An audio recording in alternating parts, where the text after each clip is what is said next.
দর্শক প্রত্যেককে স্বাগত আমন্ত্রণ জানাচ্ছি বাংলা ভিশনের প্রতিদিনের সংবাদ বিশ্লেষণের অনুষ্ঠান নিউজ অ্যান্ড ভিউজের সঙ্গে আছি জিয়াউল হক সবুজ। আলোচনার জন্য স্টুডিওতে আমন্ত্রিত হয়েছেন বিজ্ঞ দুই আলোচক। আমার বাম পাশে রয়েছেন বিএনপির vice chairman doctor Asaduzzaman Ripon এবং সর্ববামে রয়েছেন জনাবা নাসিম ফেরদৌস, সাবেক সচিব ও রাষ্ট্রদূত। আপনার দুজনকে আলোচনায় স্বাগত জানাচ্ছি। দর্শক, আমরা আলোচনা শুরু করব, তবে তার আগে আমরা বার্তা কক্ষের আপডেট জানবো। আমাদের সঙ্গে যুক্ত রয়েছেন বাংলা ভিশনের senior news editor Salma Yasmin.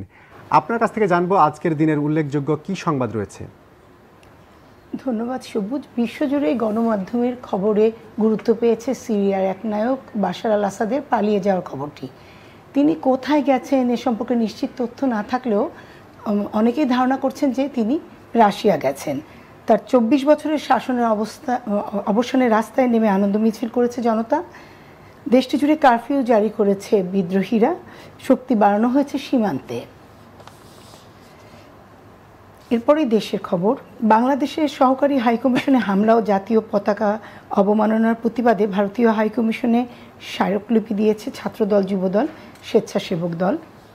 এদিকে জনগণের আস্থা ধরে রাখতে যে কোনো মূল্যে দলীয় কর্মীদের মানুষের পাশে থাকার নির্দেশ দিয়েছেন বিএনপির ভারপ্রাপ্ত চেয়ারম্যান তারেক রহমান। তিনি বলেছেন, জনগণের আস্থা ধরে রাখতে না পারলে ছিটকে পড়তে হবে। রাজধানীতে বিএনপির এক কর্মী সভায় ভার্চুয়ালি যুক্ত হয়ে তিনি এসব কথা বলেন। আজ সোমবার ঢাকা আসছেন ভারতের পররাষ্ট্র সচিব বিক্রম মিশ্রি। বাংলাদেশের পররাষ্ট্র সচিবের সঙ্গে বৈঠক করবেন তিনি। আলোচনা ফলপ্রসূ হবে এমন আশাবাদ ব্যক্ত করে ঢাকা দিল্লি সম্পর্ক এগিয়ে নেওয়ার আহ্বান জানিয়েছেন পররাষ্ট্র উপদেষ্টা তৌহিদ হোসেন। সবশেষে থাকছে যুবা ক্রিকেটে বাংলাদেশের সাফল্যের খবর।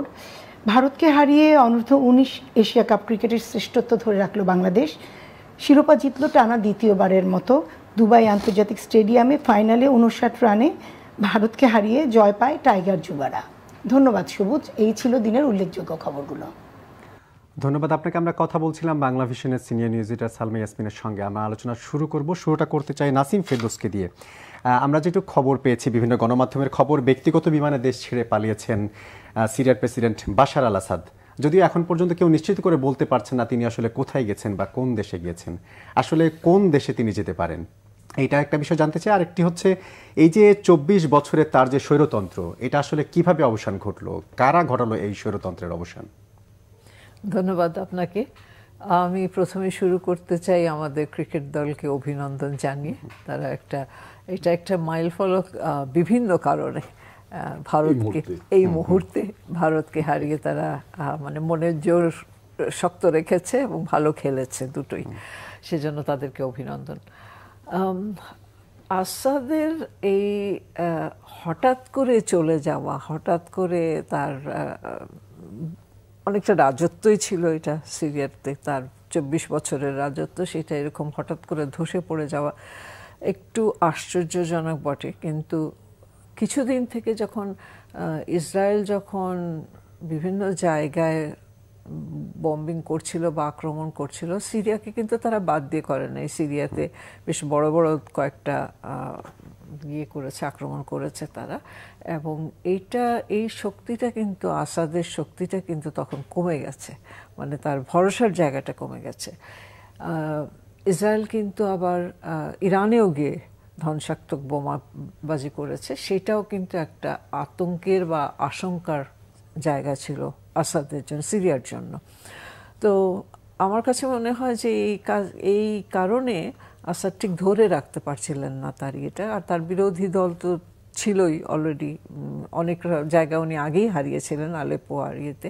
তো সুতরাং একটা সময় আসলে বোধহয় নেতারা বোঝেন যে তার আর মানে নিঃশ্বাস নেওয়ার জায়গাটুকুও নেই। তো সেই জন্য হয়তো উনি এই সময় এইভাবে গেছেন, কিন্তু এটা একটু খুব আচমকা গেছেন। মানে যেহেতু মধ্যপ্রাচ্যে এখন একটু কিছুটা শান্তি মনে হচ্ছে আসছে, কারণ তারা চুক্তিগুলো করছে বা চেষ্টা করছে যুদ্ধবিরতির চুক্তি করে একটা নর্মালসি ফিরিয়ে নিয়ে আসার জন্য এই সময় আসাদের পালিয়ে যাওয়াটা একটু আশ্চর্যজনক। নিজের প্লেনে গেছেন, হ্যাঁ, নিজে প্লেন চালিয়ে গেছেন কিনা সেটা আমরা বোধহয় জানি না। আর যেটা বলা হচ্ছে যে প্লেন এখনো গিয়ে কোথাও পৌঁছায় নাই, সেটাও অদ্ভুত মনে হচ্ছে, কারণ আজকালকেও তো সব প্লেন ট্র্যাক করা যায়।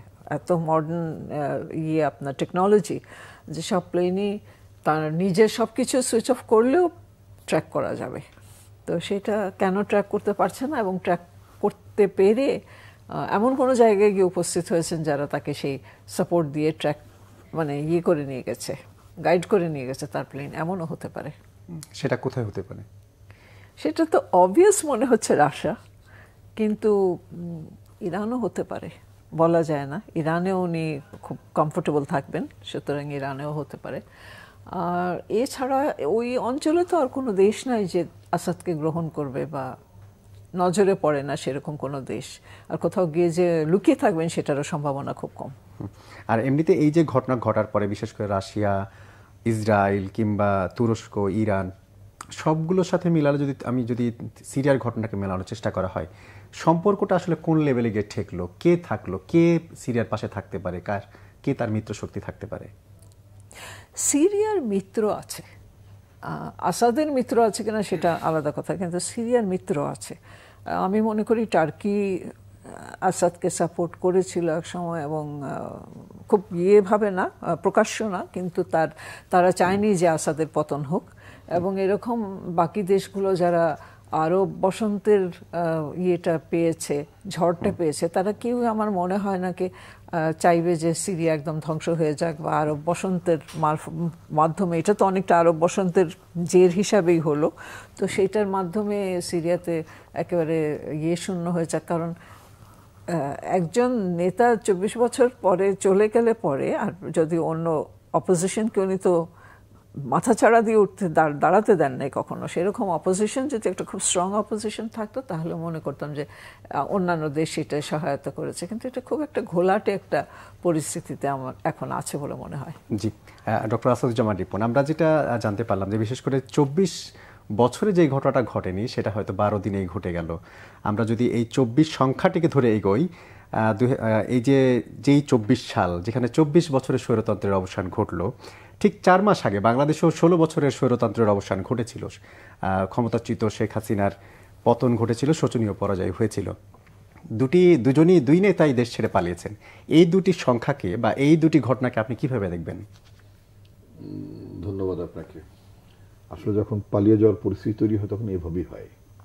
এটা কেউ 24 বছর টিকে থেকে পালাতে হয়, কাউকে 16 বছর দুর্দণ্ড প্রতাপ নিয়ে তাকেও পালাতে হয়। শেখ হাসিনা কি ভেবেছিলেন, বা তার যারা অনুগামী যারা ছিলেন তারা কি ভেবেছিলেন শেখ হাসিনা 5ই আগস্টে পালাবেন? নিশ্চয়ই তারাও ভাবেননি। আসাদের ব্যাপারটা কিছুটা অনুমান করা গিয়েছিল, কারণ তিনি কিন্তু অনেকদিন ধরে নানা ধরনের চাপের মধ্যে ছিলেন। মাঝে মধ্যেই একেবারেই দেশ ছেড়ে পালানোর মতন অবস্থা না হলেও কোণঠাসা হওয়ার মতো অবস্থা প্রায় হচ্ছিলেন, যেটা শেখ হাসিনার বেলায় ছিল না। কারণ শেখ হাসিনার বিরুদ্ধে তো আসলে কোনো মিলিটারি মানে আপনার কি বলে ডেটারেন্ট ছিল না। এখানে যেটা ছিল একেবারে মানুষের নিরস্ত্র মানুষের প্রতিবাদ। এটাকে তিনি পাত্তা দিতে চাননি, পাত্তা দেননি, কিন্তু তাকেও যেতে হয়েছে। আসলে জনগণ যখন একটা শাসকের পক্ষে থাকে না, তাকে আলটিমেটলি যেতে হয়। আর আপনি আলাপ করছিলেন তিনি সম্ভাব্য কোথায় যেতে পারেন। সাধারণত যারা পালান তারা তাদের কমফোর্ট জোনেই পালান। যেমন শেখ হাসিনা, তার কমফোর্ট জোন হচ্ছে ইন্ডিয়া, তো তিনি ইন্ডিয়াতে পালিয়েছেন। শেখ হাসিনার জন্য কিন্তু অনেকগুলো মানে ফেভারেবল দেশ ছিল না যেখানে শেখ হাসিনা আশ্রয় পেতে পারেন, কারণ তিনিও ফ্যাসিস্ট হিসেবে তিনিও কিন্তু চিহ্নিত হয়েছিলেন, মানবাধিকার হরণকারী হিসেবে তিনি চিহ্নিত হয়েছিলেন, এবং খুন গুমের প্রধান ক্রীড়নক হিসেবে তিনি প্রতিষ্ঠিত ছিলেন। তো ফলে তাকেও কিন্তু ইউরোপীয় অনেক দেশ বা আমেরিকা বলেন বা অনেক দেশই তাকে গ্রহণ করতে সম্মত হয়নি বলে আমরা মানে মিডিয়া রিপোর্টে দেখেছি। তো হাফিজ আল বাশারের ক্ষেত্রেও মানে হাফিজ আল আসাদের ক্ষেত্রে ঠিক একই, বাশার আল আসাদের ক্ষেত্রে একই কথা প্রযোজ্য। সেটা হচ্ছে যে আপা ঠিকই বলেছেন যে মানে তার আশ্রয় পাওয়ার মতো দেশগুলো খুবই সংকুচিত ছিল, দু একটি দেশ ছাড়ার বাইরে না। তো সেটা ইম্পর্টেন্টটা হচ্ছে যে আপনার তার স্বৈর শাসনের পতন ঘটেছে।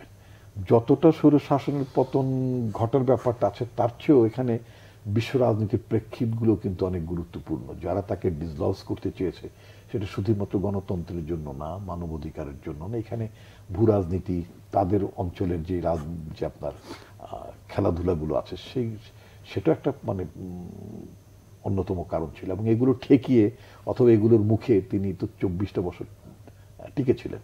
আমি শেখ হাসিনার সাথে এবং মানে আপনার বাশার আল আসাদের তুলনা করতে চাই না। শেখ হাসিনা একেবারেই, কারণ শেখ হাসিনা অনেকগুলো পক্ষ ছিল না, তার একটাই পক্ষ ছিল, সেটা ছিল এই দেশের জনগণ। আর বাশার আল আসাদের ক্ষেত্রে আপনার অনেকগুলো পক্ষ ছিল, আন্তর্জাতিক পক্ষ ছিল, তাকে বারবারই তাকে ক্ষমতাচ্যুত করতে চেয়েছে।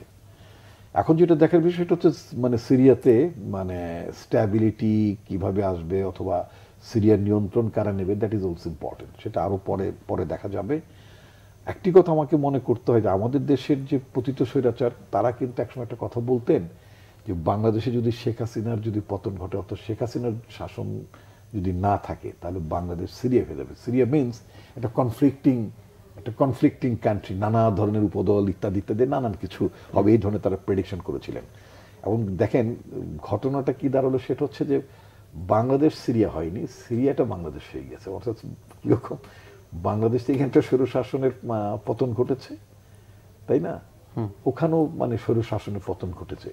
ওই স্বৈরশাসনের পতন মানে সিরিয়ার পতন ঘটানোর পেছনে একেবারেই কালেকটিভলি সমস্ত জনগণের রুদ্ররোষের ব্যাপারটা নেই, এটা আমি আগে উল্লেখ করেছি।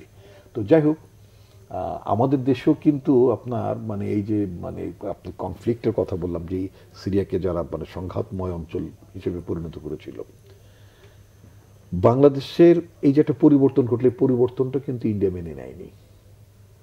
মেনে নিচ্ছে না, নেয়নি মানে এখনো নিচ্ছে না। নানাভাবেই বাংলাদেশকে আপনার বিব্রত করা হচ্ছে, বাংলাদেশকে ঝামেলা জড়িয়ে ফেলার চেষ্টা করা হচ্ছে। তো এবং বলা যেতে পারে গতকালকে আমি আমার জেলাতে একটি সভায় গিয়েছিলাম, সেখানে যে কথাটি বলেছিলাম সেটা হচ্ছে একজন ব্যক্তির জন্য, একটি দলের শাসনের জন্য, কারণ ওই শাসনটা তাদের জন্য খুব মানে খুব আরামপ্রদ ছিল, কারণ তারা খুব লাভের অবস্থায় ছিলেন, একতরফাভাবে তারা লাভের অবস্থায় ছিলেন, যার জন্য এই যে শেখ হাসিনার পতন ঘটেছে এটা একেবারে beyond of the Indian imagination. India এটা ভাবতেই পারেনি যে তাদের অনুগত সরকারটির এইভাবে অপমানজনক পতন ঘটবে। এই ভারত প্রসঙ্গটা একটু পরে আলোচনা করব ডিটেইলে।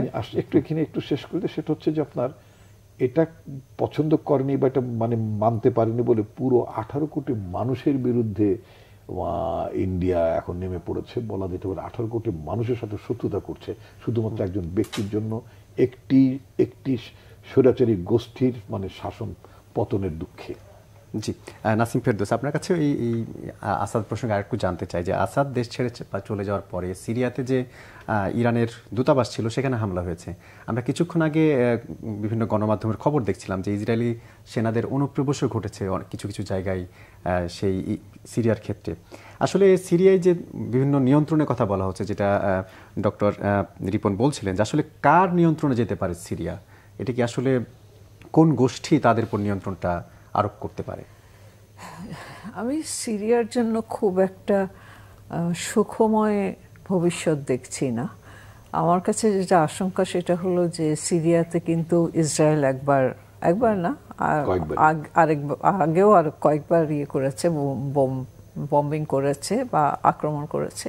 আর সবচেয়ে জরুরি যেটা হলো যে গোলান হাইটস কিন্তু সিরিয়ার ছিল সম্পূর্ণটা, তো কিছুটা তো ইসরায়েল দখল করে নিয়েছে। এবং গোলান হাইটসটা হলো একেবারে একটা যুদ্ধের জন্য একটা খুব বড় এটা তো উঁচু, এখান থেকে সব জায়গা লেভেল ইয়েগুলো দেখা যায়, সুতরাং ওটা যুদ্ধের জন্য একটা ভাইটাল পয়েন্ট ওই জায়গাটা। তা এখন স্ট্র্যাটেজিক্যালি গুরুত্বপূর্ণ ছিল। হ্যাঁ, তো আমার কাছে মনে হয় এটা ইসরায়েলই আসলে এসে দখল করবে সিরিয়া। সিরিয়ার ভিতরে যেসব সংগঠন আছে বা আছে, অপোজিশন আছে, এরা কিন্তু ক্ষমতায় টিকে থাকতে পারবে এটা আমার মনে হচ্ছে না। আমার কাছে মনে হচ্ছে যে যদি ইরান এটার উপরে কোনো কর্তৃত্ব বজায় রাখতে না পারে সিরিয়ার উপরে, ইরানের যেটা আপনি বললেন যে আক্রমণ হয়েছে ইরানের দূতাবাসে, তো এরকম যদি আক্রমণ হয় আর ইরান যদি না ধরে রাখতে পারে তাহলে কিন্তু ইসরায়েলি জয়ী হবে এবং আগে নিয়েছে গোলান হাইট, এখন সিরিয়া পুরাটা নিয়ে যাবে, এটা হওয়ার সম্ভাবনা আছে। তাদের কর্তৃত্বে। তারা যে ওই জায়গায় আলটিমেটলি প্যালেস্টিনিয়ান উদ্বাস্তুদেরকে পাঠাবে না, এইটা বোধহয় ভাবার কোনো কারণ নেই। এটা করতে পারে যে এখন তোমরা প্যালেস্টিনিয়ানরা সব সিরিয়ায় চলে যাও, এরকম একটা পরিকল্পনা তাদের থাকতে পারে। যদিও এগুলো সবকিছুই কিন্তু কাল্পনিক বলছি, কারণ আসলে কি ঘটনা ঘটবে সেটা বলা খুব মুশকিল। সিরিয়ার কিন্তু এখন আমরা কি বলে ইসরায়েলের কিন্তু আমরা কোনো রিয়াকশন এখনো দেখিনি, আমি দেখিনি নিউজ মিডিয়াতে কোনো রিয়াকশন ইসরায়েল দিয়েছে বলে। তো ইসরায়েল যদি রিয়াকশন না দেয় তার মানে হয়তো তারা আসলে পিছনে আছে এটার। সিরিয়ার ক্ষেত্রে যে গণতন্ত্রের যেই দাবিটা উঠেছিল, বিশেষ করে 2011 সালে শান্তিপূর্ণ যে বিক্ষোভ হয়েছিল, তখন তো সেখানে সহিংসতার পথ বেছে নিয়েছিলেন আসাদ। আসলে এই ধাপে ধাপে এই পথে গেলেন কেন? আসাদকে কেন এই পথটা বেছে নিতে হলো? এটাও হয়তো ইসরায়েলের একটা ভিতর ভিতর থেকে উস্কানিমূলক কিছু কিছু ছিল, কারণ এই ঘটনাটা ঘটার কথা ছিল না। এটা একটা যে মিডিয়াতে যেটা দেখেছি যে 12 বছরের একটা ছেলে লিখেছিল দেয়ালের মধ্যে যে doctor it is your turn now. তো এটার পরেই তো এটা মানে এই ধরনের সংঘাতে পরিণত হলো। এটা এগুলো ইন্ধন যোগাবার জন্য কিন্তু ইসরায়েল যথেষ্ট, এবং সম্পূর্ণ মধ্যপ্রাচ্যে ইন্ধন যোগিয়ে প্রত্যেকটা দেশে একটা অশান্তি সৃষ্টি করার চেষ্টা ইসরায়েল করছে। সিরিয়াতে তো বিশাল দেশ, অত্যন্ত রিসোর্সফুল দেশ এবং খুব সুন্দর দেশ আসলে। তো সেটাকে যদি দখল করে প্যালেস্টিনিয়ানদেরকে এদিকে পাঠিয়ে দিতে পারে, তাহলে তারা সম্পূর্ণ ওয়েস্ট ব্যাংকটা এবং সম্পূর্ণ গাজা এগুলো সব তারা দখল করে নিতে পারবে। তো এটা ইসরায়েল হতে পারে, এটা এমন কোনো নাই যে অন্য কোনো গোষ্ঠী করেছে। এবং এইটার জন্যই হয়তো ইরান এতদিন সিরিয়াকে প্রোটেকশন দিয়েছে, এইটার জন্যই হয়তো রাশিয়া ইরানকে প্রোটেকশন দিয়েছে, সিরিয়াকে প্রোটেকশন দিয়েছে, যাতে ইসরায়েলের আগ্রাসনটা এদিকে না এগিয়ে আসে। ভৌগোলিক দিক যদি বিবেচনা করা হয় ডক্টর রিপন, সেই ক্ষেত্রে কি রাশিয়া কি আরেকটু হেল্পফুল হতে পারে সিরিয়ার জন্য? ইতিমধ্যে তো যে ঘটনাটি ঘটলো, অর্থাৎ মানে আপনার সিরিয়া থেকে ক্ষমতাচ্যুত যে প্রেসিডেন্ট পালিয়ে গেলেন, যেখানে যান না কেন সেটার খবর তো আমরা তো এখনো জানি না। কিন্তু তাকে তো প্রোটেক্ট করার জন্য রাশিয়া তো খুব শক্ত ভূমিকা নিয়েছিল, এবং আমার জানা মতে রাশিয়া আপনার আয়রন ডোমও দিয়েছিল। কিন্তু আমার কথা হচ্ছে যে সে আয়রন ডোম তো কোনো কাজে লাগলো না। এটাও কিন্তু রাশিয়ার সামরিক সক্ষমতাটা কিন্তু চ্যালেঞ্জে ফেলে দিল, তাই না? তো আর ইসরায়েলের ব্যাপারটা যেটা আপনারা যেটা বলছিলেন যে প্যালেস্টাইনি উদ্বাস্তুদেরকে ওখানে রিসেটল করে দিতে পারে,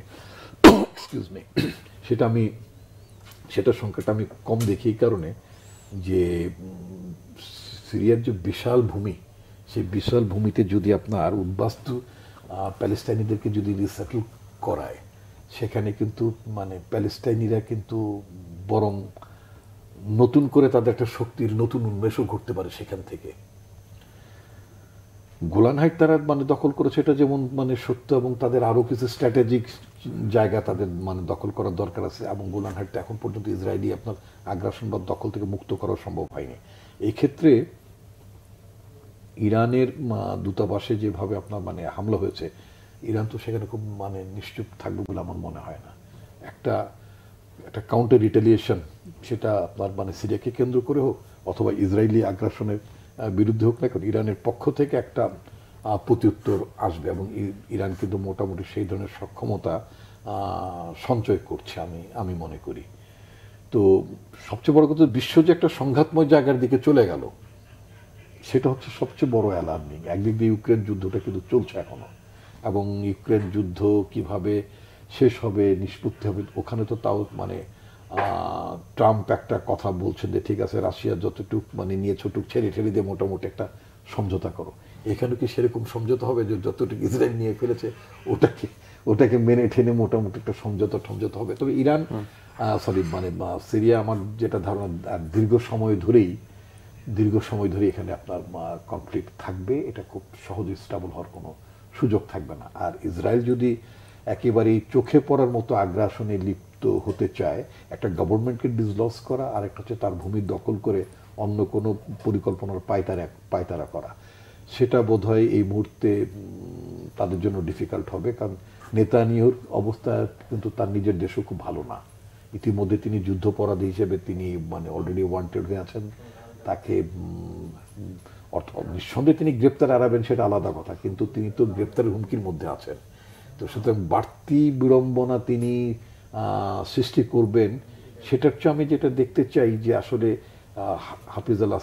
বাশার আল আসাদের পরবর্তীতে কি হয়। কারণ সিরিয়া কিন্তু দীর্ঘদিন রাশিয়ার মানে মিত্র, এমনকি আপনার বাশার আল আসাদের আগে তার বাবার আমল থেকেই সিরিয়া কিন্তু মানে রুশ ব্লকের মধ্যেই ছিল।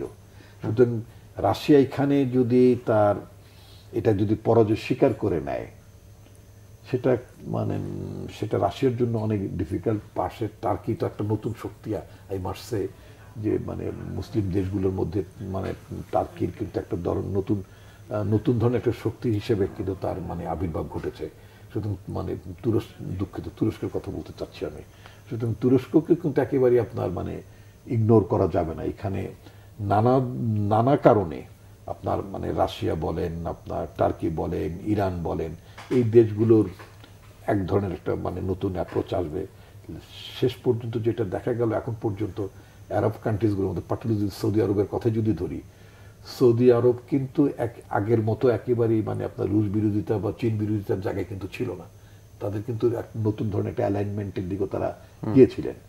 তো এই যে নতুন অ্যালাইনমেন্ট, সেই অ্যালাইনমেন্টের পরিপ্রেক্ষিতে এখানে কোন পন্থার সরকার আসবে সেটা অত্যন্ত মানে দেখার বিষয় থাকবে। তবে এই ঘটনায় চীন, রাশিয়া মানে রাশিয়ার পাশাপাশি চীনেরও যথেষ্ট উদ্বেগ থাকবে। জি, আপনার কাছে আরেকটা বিষয় জানতে চাইব যে এই যে পতনের পেছনে, বিশেষ করে আসাদের পতনের পেছনে যেই বিদ্রোহীরা কাজ করেছে, বলা হচ্ছে HTS যে গ্রুপটা, যেই বিদ্রোহীরা কাজ করেছে, তারা কি আসলে সরকার গঠনের মতো ক্ষমতা রাখে, বা সরকার গঠনে যাওয়ার ক্ষেত্রে বা সরকার সিরিয়াকে নিয়ন্ত্রণের ক্ষেত্রে ভূমিকা রাখার মতো সামর্থ্য রাখে? সিরিয়াকে নিয়ন্ত্রণ করা কঠিন আছে, যেটা একটু আগে ডক্টর রিপন বললেন, কারণ নানা ধরনের আছে ওখানে, শিয়া সুন্নি, তারপর অন্যান্য গোষ্ঠীরও সমস্যা আছে। সুতরাং এই দল হিসাবে একা তারা যে নিয়ন্ত্রণে রাখতে পারবে এটা মনে হয় না, নিয়ন্ত্রণে আনতে পারবে বলে। টুকরো করে ফেলতে পারে। হ্যাঁ, টুকরো করে ফেলতে পারে, এটাই আমার আশঙ্কা যে ইসরায়েল যেটা করবে সিরিয়া তো বিশাল দেশ, এটাকে টুকরো টুকরো করবে, টুকরো টুকরো করে তারা কিছুটা প্যালেস্টাইনকে দিবে, বলবে তোমরা এবার স্বাধীন, তোমরা এইভাবে থাকো। আর বাকিটাকে তারা যেটা করবে সেটা হলো, রাশিয়ার একটা এখন দুর্বলতা আছে, দুর্বলতা হলো যে ট্রাম্প যেহেতু তার বন্ধু, আর ট্রাম্প যদি ইউক্রেনের একটা অংশ রাশিয়াকে দিয়ে যদি এটা মানে ইন রিটার্ন এটা বলে যে এটা ইসরায়েলকে দিয়ে দাও, সিরিয়ার একটা অংশ দিয়ে, তারপরে এরকম একটা সমঝোতায় আসার চেষ্টা করতে পারে ট্রাম্প এবং মানে US এবং রাশিয়া।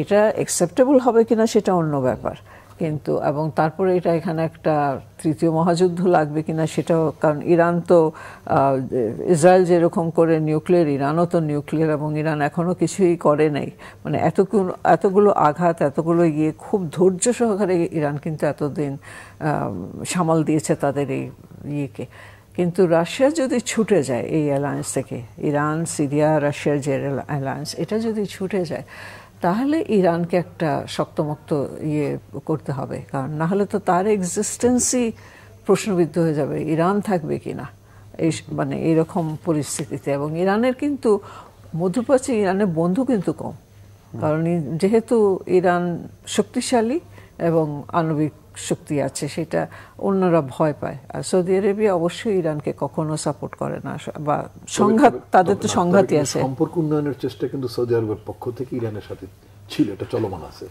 না, সেটা আছে, কারণ তো কনফ্লিক্টিং অবস্থাটা নাই এখন, কিন্তু একটা মনস্তাত্ত্বিক দূরত্ব থেকেই যায়। হ্যাঁ, মানে তাদের তো সবচেয়ে বড় দূরত্ব হচ্ছে শিয়া সুন্নি যে সেটা, সেই দূরত্ব কিন্তু মুছে যাবে না।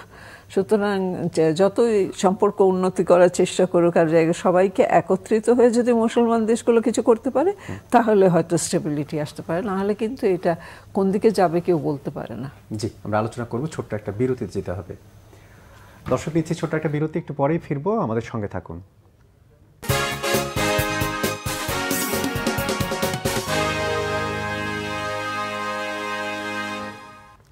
দর্শক, বিরতির পর আরেকবার স্বাগত নিউজ অ্যান্ড ভিউজে। আমরা আলোচনা করছি, স্টুডিওতে আমন্ত্রিত হয়েছেন ডক্টর আসাদুজ্জামান রিপন এবং আছেন নাসিম ফেরদৌস। আমরা বিরতির আগে নাসিম ফেরদৌসের সঙ্গে কথা বলছিলাম। ডক্টর রিপন, আপনার কাছে একটা বিষয় জানতে চাই, যে দেশে দেশে স্বৈরতন্ত্রের পতন ঘটছে। একসময় আমরা দেখেছি গাদ্দাফির পতন, আমরা আমাদের দেশে শেখ হাসিনার পতন, এখন আমরা দেখলাম আসাদের পতন। এই যে বিভিন্ন রকম পতন হচ্ছে, এই পতনগুলো থেকে কি আসলে দেশে দেশে দেশে যারা এখনও স্বৈরশাসক বা স্বৈরশাসন বা শাসনতন্ত্র কায়েম করছেন, নিজেদেরকে ফলাও করছেন, জাহির করছেন, তাদের কি শেখার কিছু রয়েছে? না, ক্ষমতা এবং স্বৈরতন্ত্র দুটো এমনভাবে অঙ্গাঙ্গি জড়িত, এখানে কিছু কেউ শিখে না। শেখ হাসিনারও তো শেখার কথা ছিল, এবং উনি তো অনেক ক্ষমা টমা চেয়ে উনি 21 বছর পরে 75 সালের যে মর্মন্তুদ হত্যাকাণ্ড করতো তার পরিবারের উপরে, তো তারপরে তিনি তো মানে ভুল স্বীকার করেছেন, ক্ষমা চেয়েছেন, ক্ষমা চেয়ে তিনি বাংলাদেশের রাজনীতিতে তিনি আবার প্রত্যাবর্তন করলেন, এবং মানুষ তাকে মানে বিশ্বাস করে আস্থায় নিয়ে তাকে একবার ক্ষমতা পাঠিয়েছিল। তিনি কি সেটা রক্ষা করেছেন? তো কি শিখলেন? আসলে এখানে আমি একটু অন্যভাবে কথাটা বলতে চাই। সেটা হচ্ছে যে আপনার এটা মানুষ মাত্রে শেখে না। পবিত্র কোরআন শরীফে আল্লাহ তাআলা বহু জায়গায় লিখেছেন, হে মনুষ্য জাতি তোমরা বড়ই অকৃতজ্ঞ। মানুষ যখন বিপদাপন্ন হয়, তো কোরআনের এক্সাক্ট আমি তো মানে তর্জমাটা আমি ওইভাবে বলতে তো মর্মার্থটা বলতে পারি। সেটা হচ্ছে যে মানুষ যখন বিপদাপন্ন হয় তখন প্রভুর সাহায্যের জন্য তো সে হাঁটু গেড়ে তখন প্রার্থনা করে যে আমাকে উদ্ধার করো। আল্লাহ রাব্বুল আলামিন দয়া পরবশ হয়ে তার বান্দার প্রতি অনুগ্রহ করে তার বিপদ থেকে তাকে উদ্ধার করেন। উদ্ধার করার পরে তিনি আল্লাহর দেয়া নিয়ামত, যে আল্লাহ যে তাকে বিপদ থেকে উদ্ধার করলেন, তাকে সাহায্য করলেন, এটা মানুষ ভুলে যায়। এবং এটা আল্লাহ রাব্বুল আলামিন জানেন, তিনি তো অন্তর্যামী, তিনি জানেন, এবং জানেন বলে পবিত্র কোরআন শরীফের আয়াতের মধ্যে উল্লেখ আছে যে হে মনুষ্য জাতি তোমরা বড়ই অকৃতজ্ঞ, অর্থাৎ তোমরা নিয়ামত ভঙ্গকারী, শুকর গুজারি না, ইত্যাদি। তো মানুষ আসলে বারবার ভুল করে, মানুষ অ্যারোগেন্ট হয়ে যায়। তবে হ্যাঁ, দীর্ঘ সময় যদি একটা ডেমোক্রেটিক প্র্যাকটিসের মধ্যে যদি থাকে, একটা অ্যাকাউন্টেবিলিটি যদি রাষ্ট্র ব্যবস্থা থাকে, যেটা আমি সবসময় বরাবর একটি কথা বলতে পছন্দ করি, সেটা হচ্ছে যে আপনার রাষ্ট্রে জনগণের ক্ষমতায়ন, অর্থাৎ যে রাষ্ট্রের জনগণ যত বেশি অধিকারের বেলা যত এম্পাওয়ার্ড হবে, এবং যে রাষ্ট্রের যত প্রশ্ন করা যাবে এবং শাসক যত প্রশ্ন গ্রহণ করবে, রাষ্ট্র মানে রাষ্ট্রের শাসক যখন আপনার নিজেকে অ্যাকাউন্টেবল করতে চাইবে বা জনগণের কাছে সোপর্দ করে দেবে, সেখানে এই বিপদগুলো কম থাকে। আপনি দেখবেন, আপনি যদি আপনার যুক্তরাজ্যের কথা ধরেন, এখানে বারবার সরকারের পতন ঘটে, পুরো 5 বছর 4 বছর মেয়াদ পূর্ণ হওয়ার আগেই তো সরকারের পরিবর্তন ঘটে। আপনি ইতালির কথা যদি চিন্তা করেন, মাসের মধ্যে 2 বার সরকারের পতন মানে সরকারের পরিবর্তন ঘটে যায়। তো আপনি যদি একেবারে নিকট অতীতের কথা যদি বলি, বরিস জনসন যখন মানে আপনার 10 নম্বর ডাউনিং স্ট্রিট ছেড়ে চলে যান, তিনি শীষ বাজাতে বাজাতে চলে গেলেন, অর্থাৎ নির্ভার। আপনি যখন নিজেকে খুব বেশি ভারী করে ফেলবেন, ঠিক আছে, তখন আপনি এটাকে আঁকড়ে ধরে থাকতে চাইবেন। আর যদি মানুষ নির্ভর হয়, ঠিক আছে, তখন এটা খুব বড় কিছু না, কিন্তু আমরা তো নির্ভর হতে পারি না। আমরা এত বেশি ভারাক্রান্ত থাকতে পছন্দ করি, সমস্ত কিছু আমাকে কেন্দ্র করতে চাই, এটা তো আসলে মানে মানুষকে বিপদগ্রস্তই করে। তো সুতরাং এখানে মানুষ যে খুব বেশি একটা শিক্ষা নেই, বিশেষ করে থার্ড ওয়ার্ল্ড কান্ট্রিজ, এটা আমি প্রত্যাশা করি না। জি, আমরা এই ভারাক্রান্ত এক প্রসঙ্গ আসতে চাই, যে বিশেষ করে ভারতের কিছু গণমাধ্যম বাংলাদেশ সম্পর্কে বিভিন্ন রকম অপপ্রচার বা কিছু কিছু ক্ষেত্রে মিথ্যাচারও করছে। আর এই ক্ষেত্রে বাংলাদেশের ডিপ্লোমেসি বা ভারত এবং বাংলাদেশের যে এখনকার যে সম্পর্ক, সেই থেকে পরিত্রাণ বা প্রতিরোধ করার কিংবা তাদেরকে কড়া কোনো বার্তা দেওয়ার সুযোগ কি রয়েছে? বার্তা দেওয়ার সুযোগ রয়েছে। কড়া কি নরম কি গরম সেটা বলা মুশকিল, কারণ বার্তা দেওয়ার সুযোগটা হলো একেবারেই ডিপ্লোম্যাটিক মাধ্যমে এবং ডিপ্লোম্যাটিক ভাষায় বার্তা দেওয়া যায়। ভারত যদি অন্যায় করে, বাংলাদেশ তো সেই অন্যায়ের প্রতিকার হিসেবে নিজে অন্যায় করবে না, আশা করি অন্তত, যা আমাদের সরকার এটা করবে না। তো সেজন্য বার্তাটা হবে সভ্য ভাষায়। ভারত যেটা করছে সেটা হচ্ছে যে ভারতের কিছু কিছু গণমাধ্যমকে ইউটিলাইজ করে তারা আমাদের বিরুদ্ধে অপপ্রচার করছে। এখানে কিন্তু সরকার খুব সুন্দর করে তার হাতটা গুটিয়ে রেখেছে, তারা কিছু বলছে না। আপনি দেখেন মোদির মোদি কিন্তু এখনো মুখ খোলেন নাই, কিছুই বলেন নাই, কিন্তু তার ওই যে রাজার পারিষদ সবকিছু বলে যাচ্ছে এবং পারিষদের মধ্যে একটা বড় রোল প্লে করছে মিডিয়া। সেখানে বাংলাদেশ যতটুকু পারে মিডিয়া, বাংলাদেশ সরকার তো আর ভারতীয় মিডিয়ার বিরুদ্ধে কিছু বলবে না, কারণ সেটা তো স্বাধীন মিডিয়া, স্বাধীন সব দেশে, অন্তত আমরা তাই জানি। সেজন্য যেটা ভারত করবে, বাংলাদেশ করতে পারে এবং করছে, সেটা হলো যে যেসব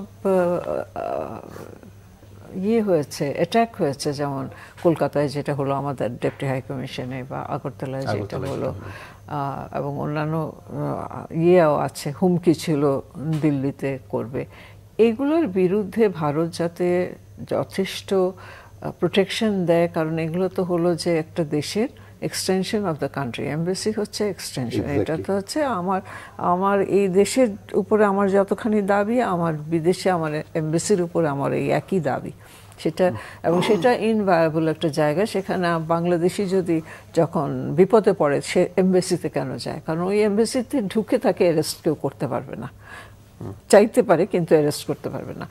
এই জায়গায় ভারতে যেসব মানে নির্বিকার হয়ে সরকার দেখলো আর এইসব ঘটনা ঘটলো, এইটার বিরুদ্ধে বাংলাদেশ জোরসোর একটা প্রতিবাদ আমার মনে হয় জোরসোর হয়নি, কারণ দেখা যাচ্ছে কলকাতায় যখন প্রতিবাদ জোরে যদি হতো, তাহলে আগরতলায় কি করে এই ধরনের ঘটনা ঘটে, এবং ভারত সরকার কেন প্রোটেকশন দিল না বাংলাদেশকে, সেটা একটা প্রশ্ন থেকেই যায়।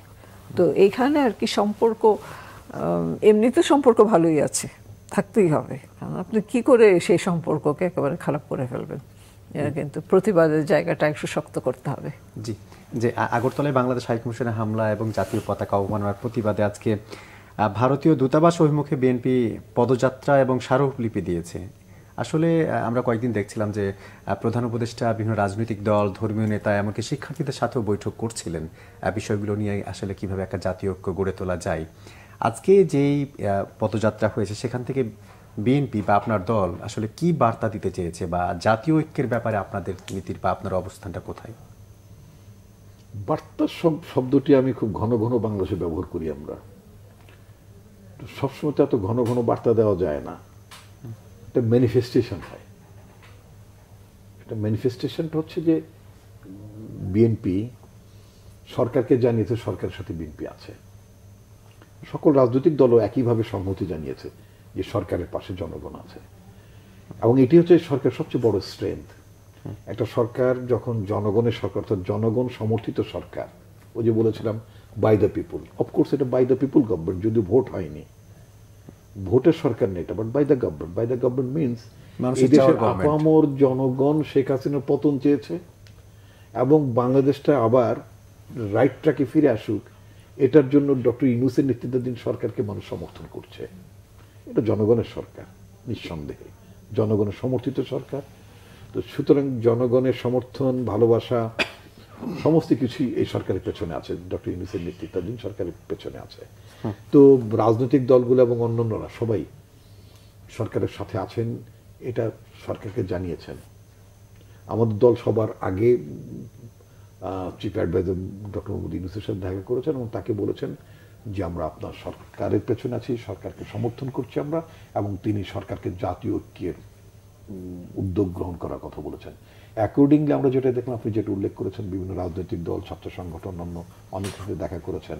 সামরিক বাহিনীর অবসরপ্রাপ্ত লোক যারা আছেন, কর্মকর্তা যারা আছেন, তারাও এক হিসেবে আমার দেশের সভরেইনটির এগেনস্টে যে হামলা বা যে হুঙ্কার দেওয়া হচ্ছে, সেটা যেভাবে হোক না কেন, আপনার সেটা ভারতের আপনার মিডিয়া বলেন বা হোয়াট এভার, তাদের সোশ্যাল মিডিয়াতে বলেন, এটার বিরুদ্ধে তো বাংলাদেশের জনগণ একাট্টা, এতে তো কোনো সন্দেহ নেই। আজকে বাংলাদেশ জাতীয়তাবাদী দল হিসেবে, মানে প্যারেন্ট অর্গানাইজেশন হিসেবে, তারা অবশ্যই মানে হাই কমিশন করুন প্রতিবাদ জানাতে যাননি, কিন্তু আমাদের যারা সহযোগী সংগঠন, যেমন আমাদের ছাত্র দল সহযোগী সংগঠন, অন্য সংগঠন, আমাদের সহযোগী সংগঠন, যুবদল, রাইট, আমাদের সহযোগী সংগঠনগুলো তারা ভারতীয় হাই কমিশনের কাছে যে তারা স্মারকলিপি দিয়েছেন, এবং অফকোর্স শান্তিপূর্ণভাবে, কোনো মানে রাউডি অ্যাটিটিউড অ্যাক্টিভিটিস আমাদের সহযোগী সংগঠনের মধ্যে ছিল না। তারা ভারত যেটা বলেছেন খুবই সঠিকভাবে বলেছেন যে আমাদের দূতাবাস মানিত সেখানে আমাদের একখণ্ড বাংলাদেশ, আমাদের অ্যাসিস্ট্যান্ট হাই কমিশন বলেন, আমাদের ডেপুটি হাই কমিশন বলেন, সেখানে আমাদের পতাকা উত্তোলিত সারা পৃথিবীতে যেখানে হোক না কেন, সেটাই বাংলাদেশ।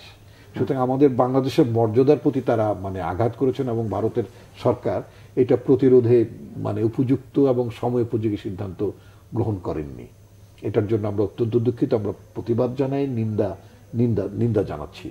আমি আশা করব ভারতের পররাষ্ট্র সচিব বোধহয় বাংলাদেশে মানে এসেছেন, বোধহয় ইতিমধ্যে এসেছেন, রাইট। তার কাছে খুব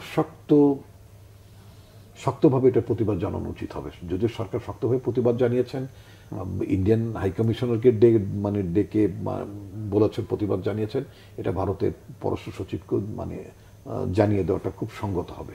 কারণ ভারতকে বুঝতে হবে যে তিনি একজন ব্যক্তি বা একটি দলকে বেছে নেবেন প্রতিবেশী হিসেবে, বন্ধু হিসেবে, নাকি এই দেশে 18 কোটি মানুষকে তিনি বন্ধু হিসেবে বেছে নেবেন। এটা ভারতের দায়িত্ব, এটা আমাদের দায়িত্ব না। আমাদের দেশের জনগণ কিন্তু অত্যন্ত সহনশীলতার পরিচয় দিয়েছে। আমি যদি এভাবে বলি যে আমাদের দেশের একজন আইনজীবী, তিনি সরকারের আইনজীবী, কিন্তু তিনি অ্যাসিস্ট্যান্ট পাবলিক প্রসিকিউটর, তো তাকে যেভাবে নির্মমভাবে হত্যা করা হয়েছে, এই ঘটনাটি যদি ভারতের কোনো মুসলমান সম্প্রদায়ের হাতে, যদি কোনো অন্য ধর্মাবলম্বী, অর্থাৎ আমি যদি এইভাবে বলি একজন হিন্দু আইনজীবীর যদি এরকম মর্মান্তিক মৃত্যু হতো, তাহলে ভারতে কি হতো? ওখানে মুসলমানদের নাম চিহ্ন থাকতো। আমাদের একটু মসজিদে হামলা আছে বাংলাদেশে, যদি ভারতের মুসলমানরা যদি কেউ বা একটি অংশ তারা যে যদি কোনো মন্দিরে আঘাত করতো, তাহলে ভারতে কি অবস্থাটা হতো? বাংলাদেশের মানুষ যে সাম্প্রদায়িক না, এটা তো বাংলাদেশের মানুষ বারবার প্রমাণ করছে। মিথ্যা অপপ্রচার করে তো কোনো লাভ নাই।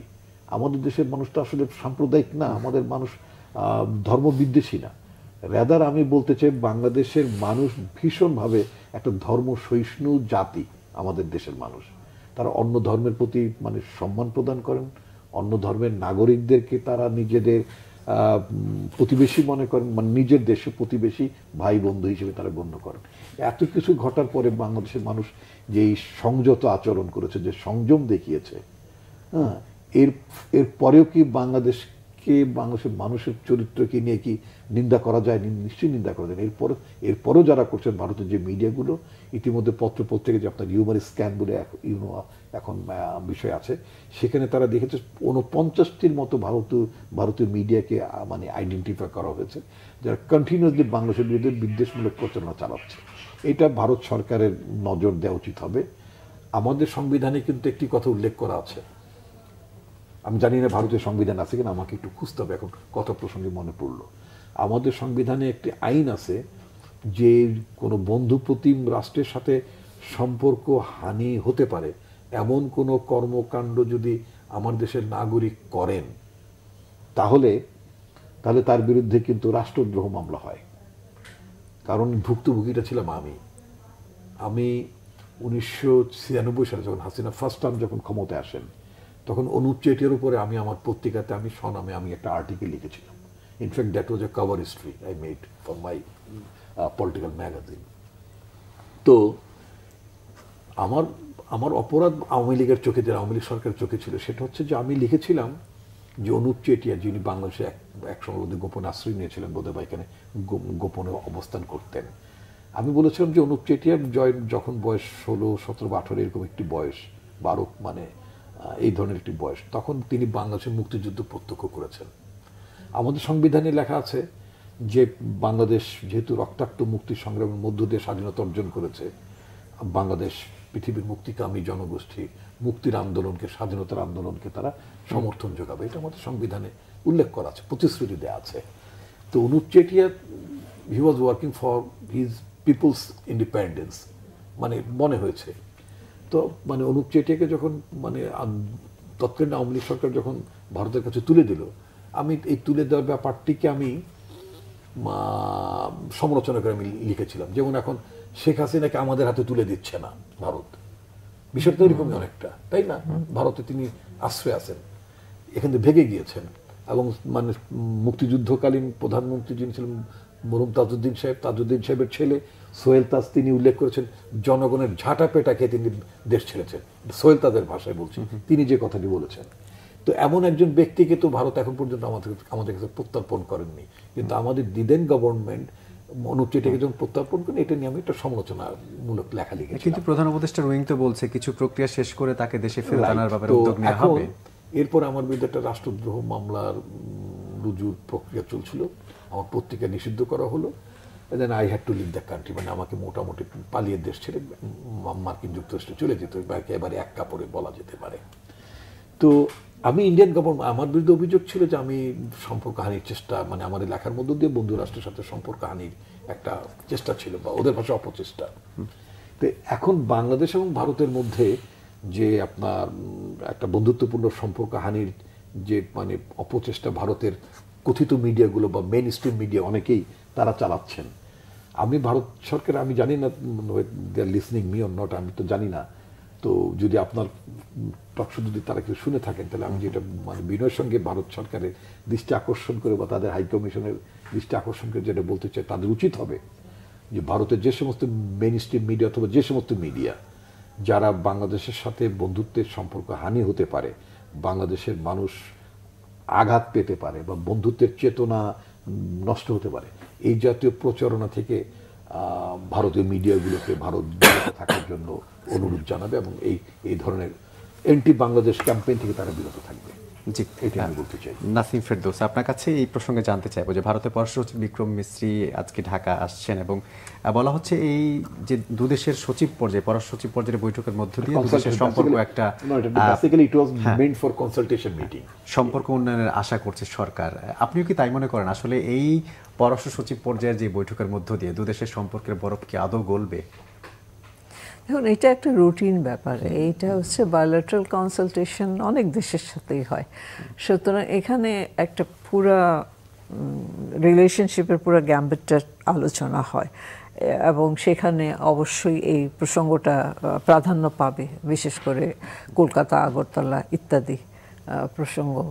মিডিয়ার যে উইমজিক্যাল আমাদের বিরুদ্ধে যে একাধারে বলে যাচ্ছে, এইসব এগুলা উচ্চারিত হবে বলে আমার বিশ্বাস, কারণ বাংলাদেশ ভারতের কাছে এটাই চাইবে যে তারা যেন এই অপপ্রচারে সরকার যাতে নিজে লিপ্ত না হয় এবং সরকার যেন এটাকে কন্ট্রোল করে, সেটাই চাইবে। তো এটা আলাপ হবে, আলাপ না হওয়ার কোনো কারণ নেই, কিন্তু এটা একটা অংশ মাত্র।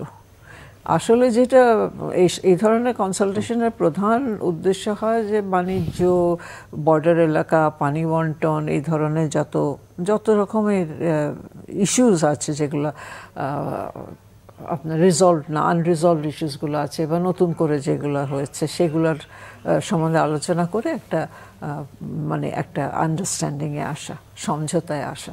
তো সেজন্য সব কিছু আলাপ হবে, তার মধ্যে এটাও আলাপ হবে যে ভারতীয় মিডিয়া, একটা জিনিস খেয়াল রাখবেন যে ভারতীয় মিডিয়া যখন এত সব কথা বলছে, কিছু ভারতীয় স্যানিটি আছে কিছু মানুষের মধ্যে। যেমন মমতা ব্যানার্জি যেদিন বললেন যে বাংলাদেশে শান্তি বাহিনী পাঠানো উচিত, শান্তিরক্ষী বাহিনী পাঠানো উচিত জাতিসংঘের, তখন কিন্তু সঙ্গে সঙ্গে শশী থারুর, যিনি বিজেপির ছিলেন, না পরে উনি এক সময় বিজেপি জয়েন করেছিলেন না, হ্যাঁ করেছিলেন, উনি কিন্তু একটা ইয়ে দিয়েছিলেন, হ্যাঁ উনি স্টেটমেন্ট দিলে উনি তখন ওটা ক্ল্যারিফাই করলেন যে মমতা ব্যানার্জি জানেন না কিভাবে এটা করা হয়, যে দেশে মানে পাঠানো হয় শান্তিরক্ষা বাহিনী তার অনুমতি এবং তার ইয়ে নিয়ে তারাই চায়, তার অফিসিয়ালি তারাই চায় যে আমার দেশে শান্তিরক্ষা বাহিনী পাঠাও, তো সেটা উনি জানেন না বলে এরকম বক্তব্য রেখেছেন। কিন্তু কেন্দ্র কিন্তু কোনো কিছু বলল না তখন। কেন্দ্র এই ব্যাপারে যে মমতা ব্যানার্জি যেটা বলেছেন এটা কেন্দ্র ইয়ে করবে না বা আমলে নেয়নি, এ ধরনের একটা বক্তব্য দিতে পারতো, কিন্তু সেটা দেয়নি। সুতরাং এখানে আসলে এইগুলা উঠে আসবে এই আলোচনায় যে এ ধরনের সম্পর্ক সমৃদ্ধ করে না, এটা ব্যাঘাত ঘটায়, মানুষের মধ্যে সন্দেহ জাগে, মানুষের মধ্যে বিতৃষ্ণা জাগে, এই ধরনের এগুলো উঠানো একান্ত দরকার। এবং আমার বলতে পারেন আমার খুব কনফিডেন্স আছে যে আমাদের এখনকার পররাষ্ট্র সচিব খুব ঝানু অফিসার, সে পারবে এটা সামাল দিয়ে কথা বলতে। একটা সাদা চোখে সাধারণ বিষয় জানতে চাই যে সাধারণত একটি দেশের সাথে একটি দেশের সম্পর্ক হয়, কিন্তু একটি ব্যক্তির জন্য একটি দেশ এই জাতীয় আচরণগুলো করছে, আপনি তো ডিপ্লোমেসি দীর্ঘদিন ছিলেন, কেন একটি দেশ আসলে এই জাতীয় কর্মকাণ্ড করছে, বা তারা আসলে কোনো কিছুকে সেইভাবে বলছে না কেন, অন্যরা করছে তাদেরকেও কিছু বলছে না কেন?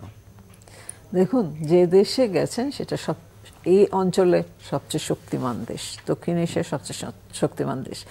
এরকম ঘটনা কিন্তু আগেও ঘটেছে, কিন্তু অন্যভাবে। আপনি দেখেন, যুক্তরাষ্ট্র এক সময় নিকারাগুয়ার প্রেসিডেন্টকে ধরে নিয়ে চলে আসলো। হ্যাঁ, হাইতির দুবলিয়ারকে, হাইতি তো পরের ঘটনা, এটা নিকারাগুয়াতে তো নরিয়াগাকে ধরে নিয়ে আসলো, প্লেন পাঠিয়ে তাকে প্লেনে তুলে চলে নিয়ে আসলো। তখন সেই দেশ তো প্রতিবাদ করতে পারেনি। কেন? যুক্তরাষ্ট্র এত শক্তিমান একটা দেশ, সেখানে তো তারা প্রতিবাদ করেও কিছু করতে পারেনি। এবং নরিয়াগা তো 14 বছর সেই যুক্তরাষ্ট্রের জেলেই ছিলেন। তো এইটা হলো কথা। দেশ যদি, একটা শক্তিমান দেশ যদি মানে একটা নেগেটিভ অ্যাটিটিউড নিয়ে তার প্রতিবেশীর প্রতি কিছু করে, সেখান থেকে বেরিয়ে আসা কঠিন যদি তারা নিজেরা, তাদের নিজেদের বোধে এটা আসে না যে এটা করলে সম্পর্ক ভালো হবে না। ভারতের সম্পর্ক প্রতিবেশীদের সাথে মানে একে একে করে হয়ে যাচ্ছে, খারাপ হচ্ছে সবার সাথে। এইবার দেখেন, নেপালের ইলেকশনের পরে তাদের প্রধানমন্ত্রী প্রথম গেছেন চীনে, প্রথম সফর হচ্ছে চীনে। তো এইগুলো কি ইঙ্গিত দেয়? এগুলো দেয় যে ভারত তার প্রতিবেশীদেরকে আমলে নেয় না, সবাইকেই মনে করে ছোট, শক্তিমান না। কিন্তু মানুষ যে শক্তিমান, যে ছোট দেশ হতে পারি আমরা, কিন্তু আমাদের মানুষ যে শক্তিমান সেটা প্রমাণ তো তারা পেল। তারপরেও কেন এই ইয়েটাতে অ্যাটিটিউডটা বদলাচ্ছে না সেটা জানি না, বুঝতে পারছি না। কিন্তু জি, অসংখ্য ধন্যবাদ নাসিম ফেরদৌস, অসংখ্য ধন্যবাদ ডক্টর আসাদুজ্জামান রিপন আজকে সময় দেওয়ার জন্য। দর্শক, এই ছিল আজকে নিউজ অ্যান্ড ভিউজ। এতক্ষণ যারা সঙ্গে ছিলেন সবাইকে ধন্যবাদ। ভালো থাকবেন সবাই। শুভরাত্রি।